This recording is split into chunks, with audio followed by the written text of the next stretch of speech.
अस्सलाम वालेकुम। प्रोग्राम दो राय के साथ मैं हूं असद रीम खान और मेरा साथ देंगे फजीज़ा का। आज प्रोग्राम के पहले हिस्से में मुल्क में जारी सियासी गहमा गहमी पर बात करेंगे। एक तरफ तो इल्ज़ामात की सियासत जारी है और दूसरी तरफ हुक्मरान जमात साबिक़ वज़ीर आज़म की रैली की तैयारियों में मसरूफ़ नज़र आ रही है। मियाँ साहब के दामाद कप्तान सफदर ने मुल्क गिर तहरीक का इशारा भी दिया है। अब देखना यह है कि यह तहरीक किसके खिलाफ होगी और दूसरी जानब तहरीक इंसाफ और नून लीग के दरमियान जारी रसाकशी का फ़ायदा क्या पीपल्स पार्टी उठा सकती है, क्योंकि कल चित्राल में होने वाले जलसे में बिलावल भुट्टो जरदारी ने दोनों को तनकीद का निशाना बनाया।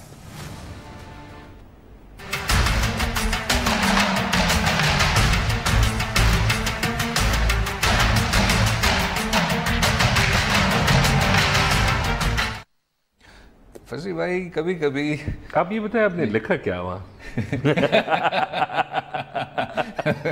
बहुत बिजी थे आप। नहीं, मैंने आपको ये दिखाया होगा, ये गारपोलियम का ब्लैक होल इक्वेशन जरा लिखा है मैंने ये कोने में, और ये सिर्फ मुझे 2 लम्हे लगे फसी भाई। I am very impressed. इससे मैं कैलकुलेट करूंगा कि मियां नवाज शरीफ साहब जीटी रोड कितनी देर तक पहुंच पाएंगे और उनका सफर कितने वक्त में मुकम्मल हो पाएगा।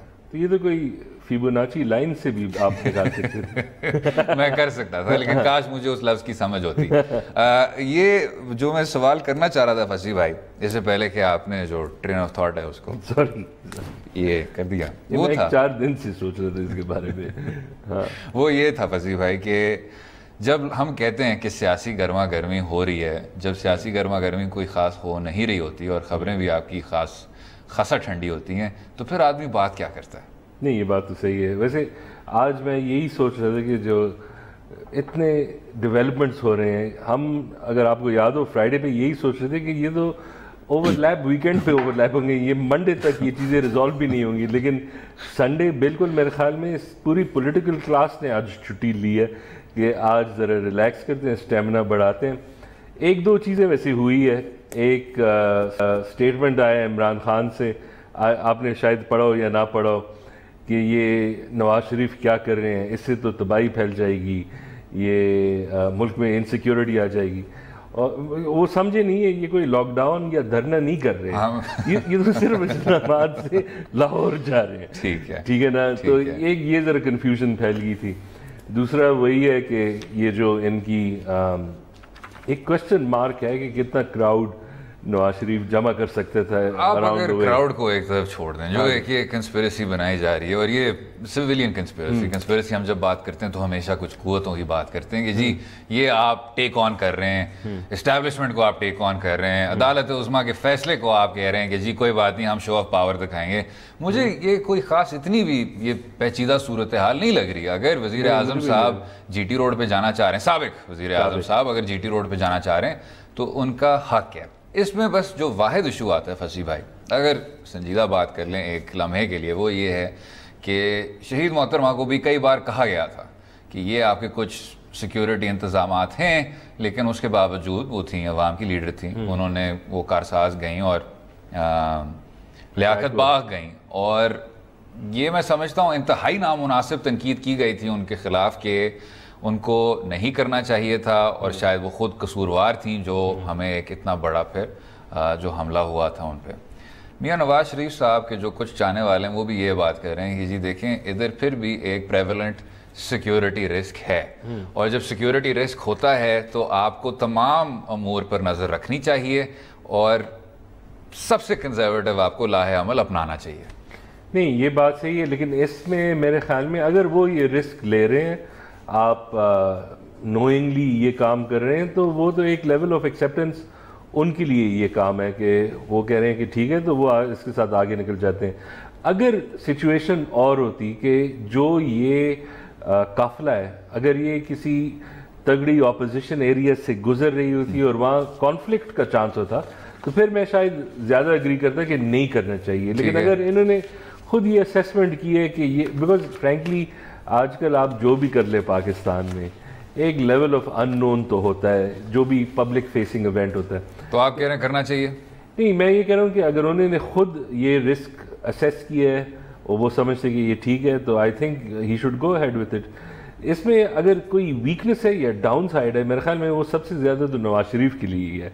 इसलिए कि अगर ये स्ट्रीट शो जो इनका है या नंबर्स वो ना डेमोन्स्ट्रेट कर सके, तो एक लिहाज से उनकी जो एक आर्ग्यूमेंट अभी से है कि यही अवाम की अदालत ने और फैसला दिया, तो वो डिस्प्रूव हो जाएगा किसी हद तक। और दूसरा ये है कि ये बात आपकी सही है कि एक लिहाज से लोग बढ़ा चढ़ा के ये हमें समझाना चाहते हैं कि ये कोई बहुत बड़ा मसला इससे बनेगा। अभी इंसेंटिव जो पीएमएलएन के लिए वो यही है, धीमे धीमे बात करना, आपको सिर्फ एक इंडिकेशन देना कि ज़्यादती हुई हमारे साथ, ये जो है ये फेयर प्रोसेस नहीं है या किसी और ने ये फैसला करवाया, और कि आप इंतज़ार भी करें जब तक इमरान खान साहब के केस में भी फैसला। एग्जैक्टली, वरना ऑप्शन क्या है, यू गो द फुल निहाल हाशमी, ठीक है ना।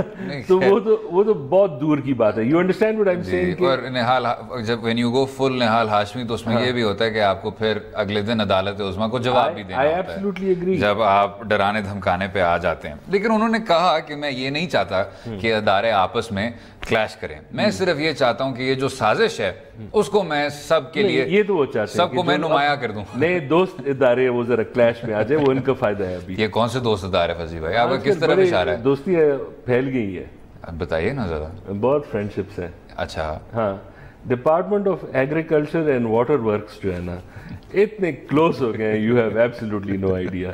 अच्छा ठीक, कॉम्प्लीमेंट्री काम है दोनों का। वो उन अदारों की जरूर बात कर रहे होंगे। एक फसी भाई, आपने एक बहुत प्रेशेंट बात की और मुझे बहुत बुरा लगता है कि हम फिर आर्काइव्स में थोड़ी सी मेहनत क्यों नहीं करते, क्योंकि फिर हम बाकी शोज की तरह कह सकते हैं कि जी 15 अप्रैल को हमने ये कहा था और वो वाकई में साबित हो गया था। आपने कहा था कि ये जो गंदगी है जो एकदम से कौमी मुबाहिसे में आ चुकी है, ये अब बढ़ेगी। नेशनल डिस्कशन में जो एक तरह का एक स्लीज एलिमेंट आ गया है, उसमें अब इजाफा होगा। अब आपको दोनों सियासी जमातों पे इंतहाई संजीदा इल्जामात देखने को मिल रहे हैं। आज पीएमएलक्यू भी शामिल हो गया, लाइक हैज बिन पार्टी, ठीक है ना, वो एसेंशली खत्म हो गया और उनका भी एक निकल के आया है। और मेरे ख्याल में ये और भी बढ़ेगा। ये तो हमने तो सिर्फ शुरुआत इसकी देखी है और अभी तो ये तो फिलहाल इन 2 केसेस में तो इन्होंने एक को एयर अपेरेंट और एक तो हेड ऑफ द पार्टी आ गया, ठीक है। लेकिन अगर आपने देखा कि जिनकी बी साइड टीम्स हैं जो बेसिकली सुप्रीम कोर्ट के बाहर सिर्फ हाथापाई नहीं किया लेकिन सब कुछ और हुआ, वो भी एक दूसरे के साथ यही चीज़ें निकालेंगे। बिकॉज जो पहले एक लिहाज से एक ये चीज़ें इनफॉर्मली भी टू सम डिग्री लोगों को पता होती थी, रूमर्स होती थी, लेकिन उन्होंने ये नहीं इस्तेमाल किया बिकॉज उनको पता है कि एक दफ़ा आपने ये cat out of the bag कर दिया, ये फिर अंदर नहीं जाता, ये बस फैलता रहता है। और इस पर्टिकुलर केस में इट्स इंटरेस्टिंग कि ये किस तरफ से आगे निकल गया। आई हैव टू से वन थिंग कि फिरदौस आशिक अवान ने अपनी सिलेक्शन उसने बिल्कुल जायज़ कर दिया। Within 1 week out fighting new case जो एक टिट फॉर टैट केस है, उन्होंने वो अडॉप्ट कर दिया। और जब आप अभी उनको देखते हैं लाइक बिल्कुल एक पीटीआई में अपनी जगह उन्होंने बना दी। वो तो कह रही है मैं समाजी कारकुन के तौर पे वहां बैठ रही हूँ। अच्छा जी, देखे ना फसी भाई, ये आपको भी बात शॉक किया है मुझे ऑन लाइव ऑन एयर। नहीं, अब मैं कदर करता हूँ उनकी कि उन्होंने इस एंगल से ये केस पकड़ा। नहीं, आप देखें, आप एंगल्स की बात करें, लेकिन मैं इस हद तक आपसे इत्तेफाक करता हूँ। जो मुझे ये बात थोड़ी सी अजीब लगी थी कि एक सियासी जमात ऐसी चीज को स्पॉन्सर कर रही है। इन खातून का जो केस था वो पिछले 5 साल से सबकी आंखों के सामने है। तो फैक्ट कि अब पाकिस्तान तहरीक इंसाफ अपने आप को इन्वॉल्व कर रही है और उसके कुछ जो नुमाइंदे हैं, और नुमाइंदे छोड़े, उनके जो कुछ रहनुमा हैं वो उनके शाना बेशाना बैठे हुए हैं, इससे आप सियासी तौर पे इस केस को इंडोर्स कर रहे हैं। वो काफी गलत किस्म का आप मैसेज दे रहे हैं लोगों को। एंड वही है कि अगर आप कहते थे कि ये जो हमारा रिटर्न फायर है इसी पे हम सीज फायर करेंगे, वो कहीं से नहीं, बट वो सीज फायर नहीं कह सकते, क्योंकि जब नौ मुंतखब वजीर आजम साहब जो एक इतने बड़े मुल्क को इनहेरिट कर रहे हैं, इनहेरिट तो नहीं कर रहे, मुंतखब हुए हैं, वो मसले आपके दहशतगर्दी है, मसला है आपका बिजली का बहरान, मसला है आपके हर तरह के मसाइल हैं। आप कह रहे हैं कि जी सामने बढ़ के कि आयशा गुलालाई पे पार्लियामेंट्री कमेटी बैठनी चाहिए। मैं इस बात पे इत्तेफाक करता हूँ, इन कैमरा पार्लियामेंट्री कमेटी आप ज़रूर लाएं, लेकिन इसका मतलब है कि जो बाकी आयशा नामी खवातीन हैं उनके मुतल्लिक भी पार्लियामेंट्री कमेटी होनी चाहिए, क्योंकि ये भी मुंतखब नुमाइंदे हैं, वो भी मुंतखब नुमाइंदे हैं। तो इसमें आपको तफरीक नहीं करना चाहिए। कसूर के बच्चों का भी जो आपने इतना लंबा तवील किस्म का कवर अप किया था, उस पर भी पार्लियामेंट्री कमेटी बैठनी चाहिए। तो तफरीक ना करें आप, वैसे बिल्कुल मुनासिब बात है। नहीं बिल्कुल, ये किसी ने उस दिन कहा था और बहुत सही बात की थी कि शुक्र है we have moved on from good Taliban, bad Taliban, now we have come to good Ayesha, bad Ayesha. लेकिन डिपेंडिंग ऑन कौन से ग्रुप से लेकिन इसमें मसला ये है कि ये दोनों एक आपका एक ये रुझान दिखाते हैं टूवर्ड्स सेक्सुअल हरासमेंट, और क्या मसले की आंख में आंख अभी भी नहीं डालते। वैसे मैं अभी भी कहता हूँ पॉलिटिशियंस इतने नहीं एक्सपोज हुए। ठीक है, जो आपके ऑर्डिनरी कमेंटेरिएट, जो आपके ऑर्डिनरी सोशल मीडिया यूनिट, वो एक्सपोज हुई है, और उनकी बातों से उनकी जहनियत भी एक्सपोज हो जाती है। इस पे भी मजीद बात करेंगे, रहिएगा हमारे साथ।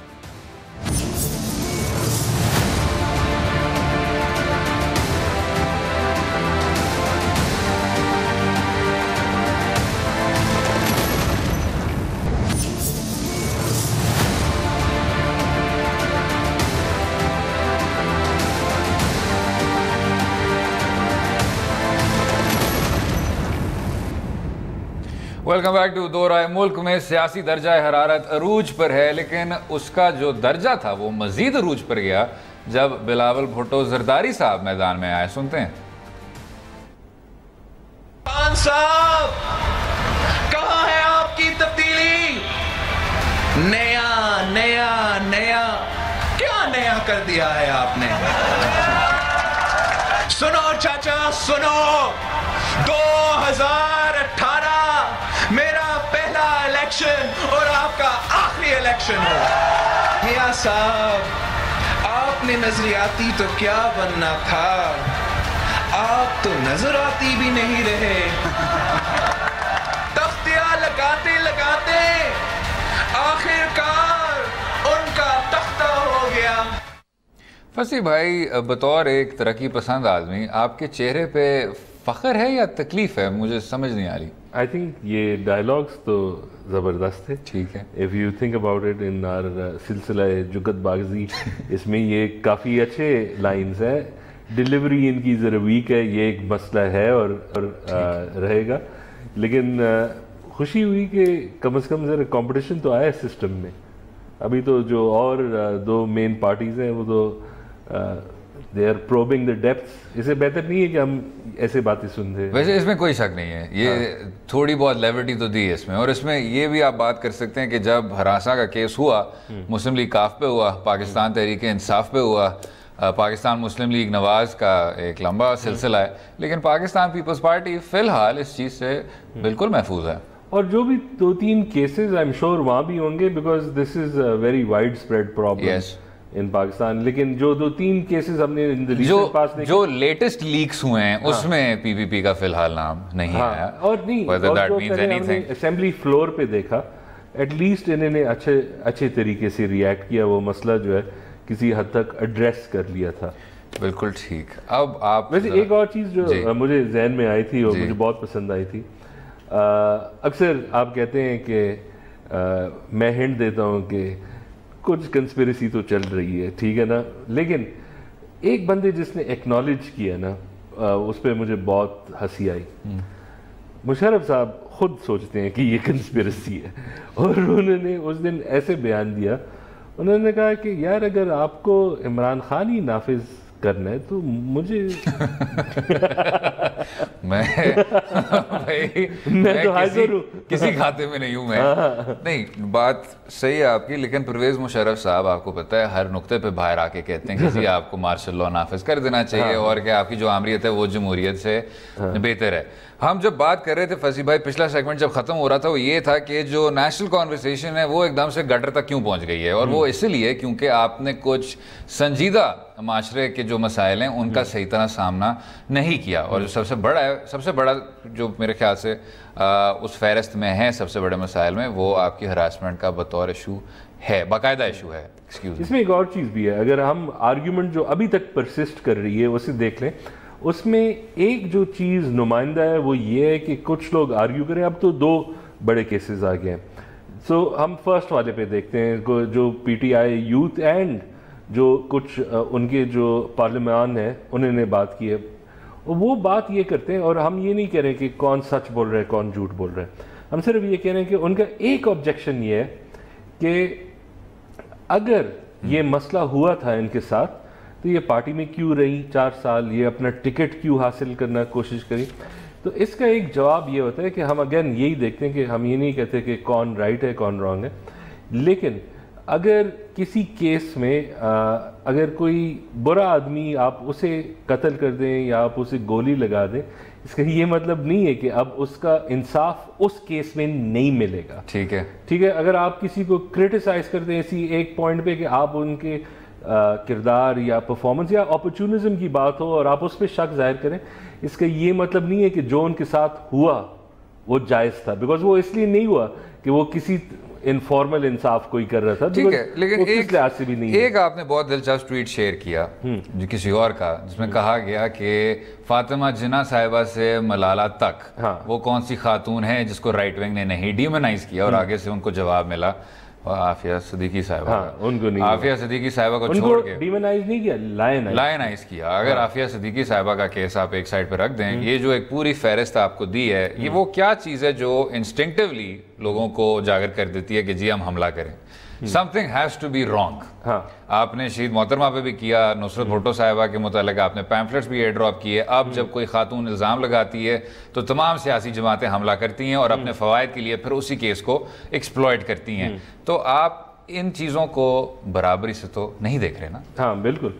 और एक वैसे ये बात आपकी सही है कि अगर आप देख लें शर्मीन उबैद को, मलाला को, अब मारिया तुरबगाई को, इन सब को अगर आप देख लें तो यही प्रॉब्लम नज़र आ रहा है कि हमें जब ये कोई लॉरल हम हमारे लिए ले आते हैं, हम तारीफ करते हैं, लेकिन जब वो अपनी इंडिपेंडेंस असर्ट करते हैं या मर्दों के मुकाबिल कोई अपना हक मांगते हैं, तो फिर हम देखते हैं कि वो जो एक कंसेंसस जो हमें शायद नज़र आता है वो कितना जल्दी टूट जाता है। और इट्स इंटरेस्टिंग, और सिर्फ जो फिक्र अब यही है कि अभी ये जो एक लहर आई है, ये अभी मेरे ख्याल में अभी भी बहुत सुस्त लहर है, ये तो और भी बढ़ेगा, और भी केसेस हैं जो लोग उठाएंगे। लेकिन एक चीज़ जो बहुत ज़्यादा बढ़ती जा रही है वो यही है कि आपकी जो सियासी सूरत हाल है वो डर्टी से डर्टी होता जा रहा है। उसमें कोई ख़ास रुकावटें नहीं हैं और ना कोई आदमी कह रहा है कि जी इन चीज़ों को आप तमाम चीज़ों को वे आप करके देखें। लेकिन अगर हम वापस चले जाएं फसी भाई, जो आप तैयार कर रहे हैं मियां नवाज शरीफ साहब को, उनको आप जीटी रोड पे भेज रहे हैं, तो उस पर इमरान खान साहब ने कहा अब आप वही अब धरने के साथ करेंगे रेड जोन के साथ करेंगे कि ये एक तरीका है नैब को दबाव में डालने का। इससे आप मुत्तफिक हैं? नहीं, तो सुप्रीम कोर्ट तो नहीं आई तभी जब ये प्राइम मिनिस्टर थे, ठीक है ना, तो नैब तो उससे भी छोटी है और वो अब उसकी सुपरविजन करें, वो जजमेंट भी दे दी है, वो फिर इन्वेस्टिगेशन भी वही सुपरवाइज कर रहे हैं। तो आप कह रहे हैं ये तनकीद जस्टिफाइड नहीं है, इसमें वजह नहीं है? नहीं, आई थिंक एक लिहाज से ये है कि जो उनकी सियासी पोजीशन वीक हुई है, वीक तो हुई, आप 1.5 साल से उनके जो कैरेक्टर, उनके असासे पे एक सस्टेन्ड हमला हुआ है और काफ़ी कुछ एक्सपोज भी हुआ है, तो वो डेफिनेटली वीक हो गए थे। एक लिहाज से हम सोच रहे थे कि प्रॉबेबली इन 2018 वो बहुत आसानी से वापस आ जाते हैं, अभी भी शायद हो, लेकिन वीकन हुए, और अब जब डिसमिसल भी हुआ है उस केस में भी ही इज़ कंसिडरेबली वीकन। तो ये जो है, ये जो शो ऑफ स्ट्रेंथ है वो एक सवालिया अब ओपन है, हमें नहीं पता कि किस हद तक अफेक्ट हुए हैं, और शायद इस पर्टिकुलर जो कारवां उन्होंने शुरू किए हैं इससे पता लग जाएगा कि क्या इनकी जो सियासी स्ट्रेंथ है वो डेमोन्स्ट्रेटेबल है अभी या नहीं है। एक लिहाज से अभी तक है, वो ये था कि हम सोच रहे थे कि इमीडिएटली आफ्टर दिस एक तोड़ फोड़ पार्टी में शुरू हो जाती, वो रिलेटिवली नहीं हुई। खैर एक और सियासी कारवां चला फसी भाई, और ये नवंबर से आज तक की बात है, जिसमें ये पूरी तौर पे साबित हो गया कि उस शख्स की सियासी अकल भी कितनी थी और उसका तजर्बा कितना था। अगले हिस्से में डोनाल्ड ट्रंप की बात करेंगे, और जो वो अब उनकी नजरें अब आहिस्ता से पाकिस्तान की तरफ आ रही हैं, कभी तो आनी थी। He is the one guy that makes Pakistani politics look good. वैसे ये पहली बार हुआ है कि वॉशिंगटन में, अमेरिका के दारुल हुकूमत में आपको एक ऐसा आदमी मिला है जिसमें आपको खुद लगता है कि यार हमारे अपने लोग तो बड़े मंझे हुए हैं। जितने भी हम फ्रस्ट्रेट हो जाते हैं, हम कहते हैं शुक्र है डोनाल्ड ट्रंप तो नहीं है। बिल्कुल। अगले हिस्से में यही गुफ्तगू जारी रहेगी, रहिएगा हमारे साथ।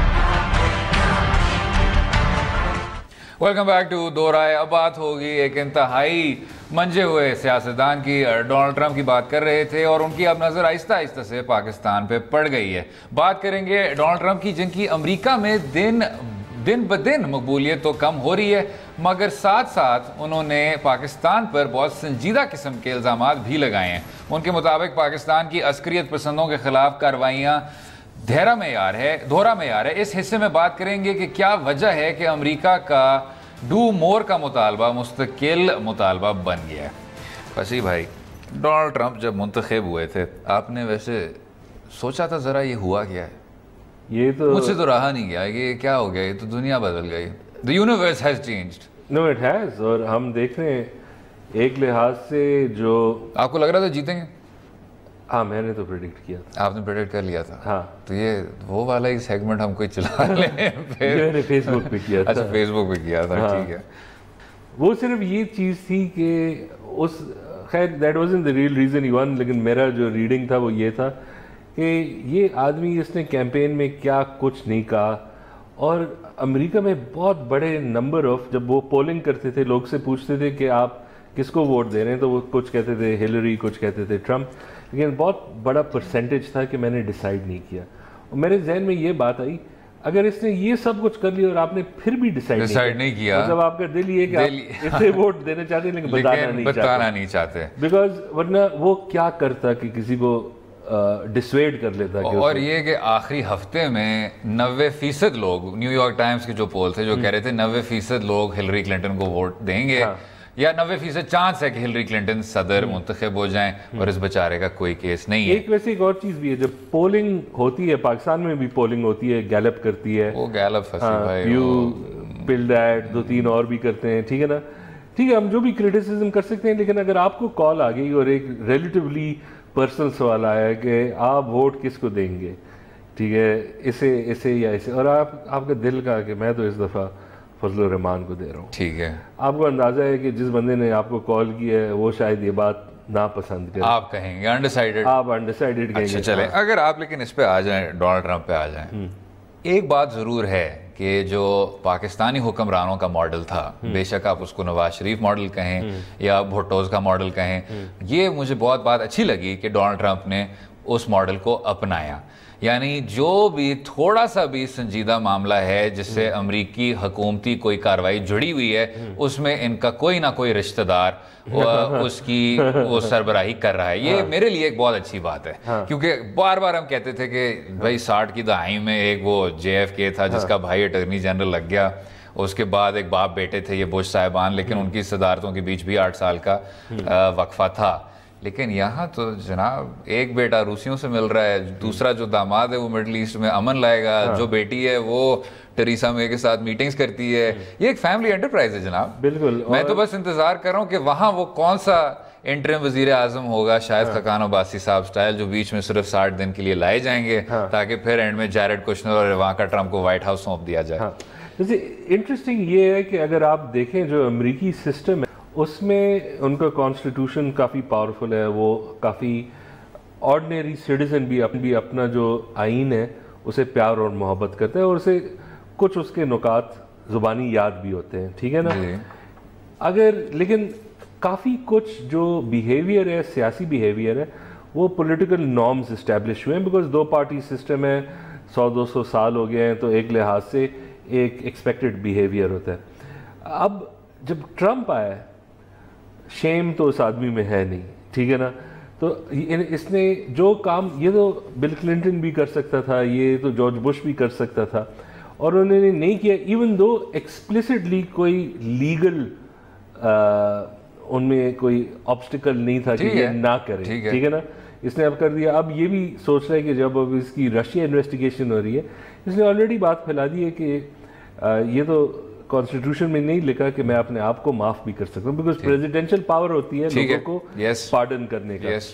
तो अगेन अगर आप पाकिस्तान में भी देख लें, because one of the reasons जो ये चार्टर ऑफ डेमोक्रेसी मुझे बहुत पसंद था, कम से कम एक rules of the game established हो गए थे कि देखें हमने 90s में क्या कुछ नहीं किया एक दूसरे के साथ, इस दफ़ा हम मान ही लेते कि किसी का मैंडेट आ जाए, और ये बहुत फ़ायदेमंद चीज़ है। अब अगर आप ये सेक्सुअल हरासमेंट केसेस में भी देख लें, द वे ये बिलीफ जो आयशा गुलाली है ये स्पॉन्सर्ड होगी, एकदम से आपने एक टिट फॉर टैट चीज़ अपना ली है। हाँ, वो तो वाकई में स्पॉन्सर किया आपने, ठीक है ना। तो उसका जो अब ये सिलसिला है ये ख़त्म ही नहीं होगा। अगर एक तो इसको आप इससे किस तरह जोड़ रहे हैं? वो मैं यही कह रहा हूँ कि ये जो बिलीफ जो अभी एडवांटेज है विद ट्रम्प, वो यही है कि जो एक पॉलिटिकल नॉर्म्स एस्टैब्लिश्ड हुए थे, बेसिकली उसका तोड़ फोड़ ये कर रहा है, and he is getting away with much more than any president before him has gotten away. ठीक है, बिकॉज अगर आप देख लें वाटर गेट, जो कुछ इस पे इल्जामात हैं वो तो चाइल्ड्स प्ले है बेसिकली। जो ज़िया साहब ने कहा था कि जो आईन है वो एक किताब है 8-9 सफ़ों की, इसको मैं फाड़ के फेंक दूंगा तो कोई फर्क नहीं पड़ेगा, सब मेरे पीछे लग जाएंगे। ये डोनाल्ड ट्रंप ने किया। बिल्कुल, डोनाल्ड ट्रंप ने एक और भी चीज़ की है जनाब, और वो भी पाकिस्तानी मॉडल जैसा। ये बतौर सदर इनको अपने जर्नैल बहुत पसंद है। हाँ, ये बात भी सही है। अभी एक चीफ ऑफ स्टाफ वो लाए हैं, वो साबिक जर्नैल हैं। बीच में वो सोच रहे थे वो फ्लिन को लाना, वो भी साबिक जर्नैल हैं। अब मैकमास्टर ने ये कहा, ये जो अभी हम बात कर रहे हैं कि ये भी अंडर थ्रेट है, पाकिस्तान वो भी अंडर थ्रेट है। एक तो ये भी डोनाल्ड ट्रंप की एक बहुत अच्छी बात है, और फिर से पाकिस्तानी मॉडल अपनाया कि कोई आदमी की जो नौकरी है वो सही तरह पक्की नहीं हो सकती, वो आपको फारिग कर देता है थोड़ी देर बाद। ये जो आदमी है मैकमास्टर, ये भी जनाब इनका भी एक मिलिट्री सर्विस रिकॉर्ड है, लेकिन ये डोनाल्ड ट्रंप के वो वाले भाई हैं जो हर चीज उनके मुतजाद करते हैं। डोनाल्ड ट्रंप अफगानिस्तान से निकलना चाहता है, मैकमास्टर रहना चाहता है। डोनाल्ड ट्रंप इराक से दूर होना चाहता है, मैकमास्टर रहना चाहता है। डोनाल्ड ट्रंप कहते हैं कि यार हमें इस्लाम के बारे में मनफी बातें करनी चाहिए, मैकमास्टर कहता है आप इस बात को छोड़ दें। अब ये आदमी सामने बढ़ा है और उसने कहा है कि पाकिस्तान को अपना बिहेवियर बदलना होगा। उन्होंने बहुत ज्यादा कुर्बानियां तो दी हैं, लेकिन उन्होंने कलादम तंजीमों के खिलाफ सिर्फ और सिर्फ सिलेक्टिव काम किया है। तो वही बात हम शुरू में करते हैं कि जी ये जो डू मोर है, ये हम कितनी देर सुनते रहे, लेकिन बहुत हो गया जनाब। मैं नहीं समझता कि ये कोई नई बात है, खासकर ओबामा के आखिरी साल में उन्होंने ये नहीं किया जिस तरह से मैकमास्टर ने खुल के बोल दिया, लेकिन ये तो सबको पता था कि इनफॉर्मली डू मोर, और जहाँ भी इनके जो ये सेनेट हियरिंग्स होते हैं उसमें ये बात वो छेड़ देते कि Pakistan is a problem country, जो भी है। लेकिन हमें शायद ये नया इसलिए लगा कि ये, और ट्रंप की एक और बात है कि वो बेसिकली इतना इंटरेस्टेड ही नहीं है पाकिस्तान में। वैसे मुझे ये हमारा फायदेमंद की बात है, मुझे परवाह ही नहीं है। वैसे मुझे भी यही लग रहा था। पॉलिसी रिव्यू को हम कुछ 3-4 महीनों से उसका जिक्र कर रहे हैं, कोई खास रिव्यू हो नहीं पाया। तो इसका मतलब ये है जनाब कि इस्लामी जमहूरिया पाकिस्तान थोड़ी सी ढटाई अपनाए, और जब वो आगे से डू मोर कहते हैं हम कहें नो मोर।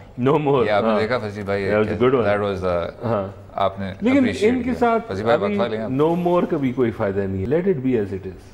ठीक, तो कुछ भी ना करें, कुछ भी ना करें, जवाब सब कुछ भी ना करें, इस टेक्स्ट को जवाब ना दें, हर ये एक SMS छोड़ दें। चलें, ये आप देखें फसी भाई। खैर, अगले हिस्से में नईमुल हक साहब के बारे में जरूर बात करेंगे, रहिएगा हमारे साथ।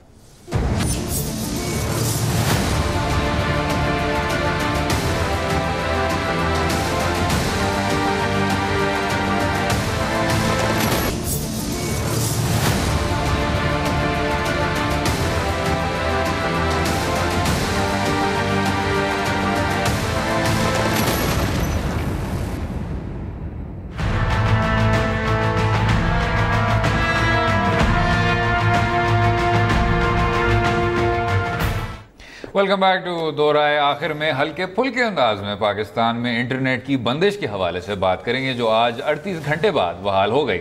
हमारे माशरे में ऑक्सीजन का दर्जा रखने वाला इंटरनेट की बंदिश ने किसको कितना नुकसान पहुंचाया और कितना फ़ायदा इस पर फसी भाई अपना माहिराना राय। सिर्फ एक आदमी है नईमुल हक, दुआ कर रहे थे कि 4 दिन पहले क्यों नहीं हुआ कि कोई मुझे रोक देता। नहीं ये फसी भाई इस तरह प्लीज डिफेम ना करें लोगों को। आप कहना ये चाह रहे हैं कि नईमुल हक साहब इसलिए पछता रहे थे कि वो जो हैकर्स हैं वो इंटरनेट के जरिए उनका अपना अकाउंट हैक करके ट्वीट करके खुद वो ट्वीट डिलीट करके शफकत महमूद साहब को ना बताते कि हमने इनको हैक कर लिया। ये कहना चाह रहे थे आप? बिल्कुल बिल्कुल ठीक है। इसलिए ये जो अब एक ज़बरदस्त चीज़ मैं देख रहा हूँ कि दोनों फेसबुक ट्विटर पे सब यही कह रहे मेरा इंटरनेट काम नहीं कर रहा। अच्छा मुझे ऐसा लगा हर स्टेटस अपडेट यही इंटरनेट काम। मुझे वैसे ज़्यादातर वो देखने को मिल रहा था कि हम दो राय किस तरह देखेंगे फिर यूट्यूब पे। हाँ, बड़े शौक से लोग इंतजार कर रहे That was the question. That was the question I had seen asked the most times. लेकिन फसी भाई हम अभी बात कर रहे थे कि डोनाल्ड ट्रंप का एक पाकिस्तानी मॉडल था कि एक तो उनके रिश्तेदार अब हर संजीदा मंसूबे के साथ जुड़ गए हैं, फिर उनको जर्नैलों का बहुत उनको एक मेरे ख्याल से ही फेवर्स फार मोर देन सिविलियंस, फिर उनको भी अपने हमसाये कोई ख़ास पसंद नहीं है, फिर उनको भी कोई ख़ास फ़र्क नहीं पता इराक़ में और शाम में और यमन में और लिबिया में। जो पांचवी चीज़ है वो ये है कि वो इन्वॉल्व भी नहीं होना चाहते इन्वॉल्व भी नहीं होना चाहते। पांचवी चीज़ ये है कि वो सोशल मीडिया पे बहुत एक माहिराना किस्म का वो रखते हैं, गिरफ्त रखते हैं वो। और एकदम से वो सोशल मीडिया उन्होंने अपनाई है, जिस तरह पाकिस्तान तहरीक इंसाफ ने अपनाया, जिस तरह मुस्लिम लीग नवाज ने अपनाया। तो जब आप ये देखते हैं हमारे मुल्क में एक किस्म का ब्रेक डाउन हुआ, do you think it affected life फसी भाई? या आप उस तरह, आप मुझे वैसे ट्रेडिशनल आदमी लगते हैं जो कहते हैं कि यार हमें किताबें भी पढ़नी चाहिए, हमें नेचर भी एक्सपीरियंस करना चाहिए। नेचर का तो इतना नहीं, लेकिन किताबें और एक और भी चीज़ है फसी भाई, स्टडीज शो। क्योंकि हम इस शो पे we do not cite enough studies, मुझे कहा गया है कि आपका शो नॉन एकेडमिक होता जा रहा है। स्टडीज शो फसी भाई कि आप जितनी देर स्क्रीन के सामने बैठे रहते हैं तो आपका ज़्यादा से ज़्यादा डिप्रेस्ड होने का चांसेस उनमें इजाफा होता है। उसकी 2-3 वजूहत है। एक जो आपकी लाइट स्पेक्ट्रम ये टैबलेट या फ़ोन से आती है, ये आपको उठा देती है, और जो आपका बायो रिदम है कि जिस टाइम पे सोना है वो उससे डिस्टर्ब हो जाते हैं, तो ओवर टाइम ये मसला बढ़ता जाता है। दूसरा ये है कि जब आप ये चीज़ें पढ़ते हैं ऑनलाइन, इसका जो एक खासकर सोशल मीडिया का इस्तेमाल करना, ये वो कहते हैं कि जो ब्रेन पे इफ़ेक्ट्स आते हैं वो बिल्कुल ड्रग्स की तरह है। जैसे जब आप हेरोइन या ये लेते हैं तो जो ब्रेन MRI वो करते हैं तो नज़र आता है कि जो सोशल मीडिया भी इस्तेमाल कर रहे हो वही रिवॉर्ड सेंटर्स आ रहे होते हैं। और उसमें एक डिप्रेशन का ये भी होता है कि हमने ये एहसास नहीं किया, लेकिन हमें लगता है कि लोग अपनी जिंदगियां दिखा रही हैं। नहीं, ये बहुत ज़्यादा एक एडिटेड वर्जन। यानी आप कहना ये चाह रहे हैं कि ज़माना तालिब इल्मी में जब लोग ऑर्किड पे जाते थे तो ये उसी तरह है जिस तरह वो अफीम कर रहे हो। हाँ, एग्जैक्टली, एब्सोल्युटली है, बिल्कुल वही चीज़। और एक चीज़ जो हमें देखना होगा कि ये जो बच्चे हैं अंडर 7 years old, इनको बिल्कुल नहीं देना चाहिए। लेकिन फसी भाई जो थोड़े से बड़े बच्चे हैं जो अगर अच्छे अच्छे फिल्टर लगा रहे हैं अपनी तस्वीरों पे और दिखा रहे हैं और हैशटैग ब्लेस्ड भी लिख रहे हैं, अगर उससे फिर बाकी लोगों को एहसास कमतरी हो रही है तो कोई बात नहीं फसी भाई। अब आदमी तो 1-2 दिन अगर उनका जो नाश्ता है हम ना दे के कोई कयामत नहीं बरस पड़ेगी हम पे, ठीक है ना? 1-2 दिन रिलैक्स कर। लेकिन अगर आप मेन चीज पे आ जाएं कि हमारा जो इंटरनेट है वो इन तारों पे, इन केबल्स पे ये जुड़ा हुआ है, जो जद्दा के थ्रू जरिए अंडर वाटर जा रही हैं, इससे कोई ज्यादा सोफिस्टिकेटेड हम कुछ apparatus नहीं बना सकते? तो इसका I am not an expert, लेकिन ये हमें चाहिए होगा, ये कनेक्ट होता है बैक। जब ये पहले फोन लाइन भी बिटवीन इंग्लैंड एंड अमेरिका हुआ था, वो यही अंडर वाटर केबल गया था। भाई हम अपना नहीं बना सकते, और वो भी कट गया था। नहीं, जिस मुल्क ने हफीज सेंटर बनाया है, जिस मुल्क ने दुनिया को पहला रिपोर्टेड वायरस दिया है, खैर लोग कहते हैं वाटर किट भी बनाया है, हम अपना apparatus नहीं बना सकते? नहीं, आई एम श्योर हम बना सकते हैं, लेकिन पॉइंट ये है कि हमें जो बनाना है वो रिडंडेंसी है कि अगर आपने तार अंडर वाटर एक रास्ते से चलाया है तो आपका इसका एक बैकअप चाहिए होता है, ठीक है, कि वो किसी और रूट से उसी चीज़ को लेके आए। बिकॉज अगर ये कट गया ट्रॉलर लग गया या जो भी होता है। At the risk of sounding completely uneducated, जो दूसरा केबल है वो हम जमीन के ऊपर से नहीं गुजार सकते। वो भी आप गुजार सकते हैं, लेकिन ये जो केबल है ये जिस पॉइंट पे ये जमीन पे है, अपेरेंटली वो जमीन से कट हुआ है, ये अंडर वाटर वाला नहीं हुआ है इस दफा। अच्छा चलें फजी भाई, इस गहरी बात पे फिर आई थिंक हम शो को मुकम्मल करते हैं। उम्मीद है आपको आज का प्रोग्राम पसंद आया होगा। मुझे और फजीज़ा को अपनी राय से भी आगाह कीजिए। अगले हफ्ते तक इजाज़त दें। खुदा हाफ़िज़।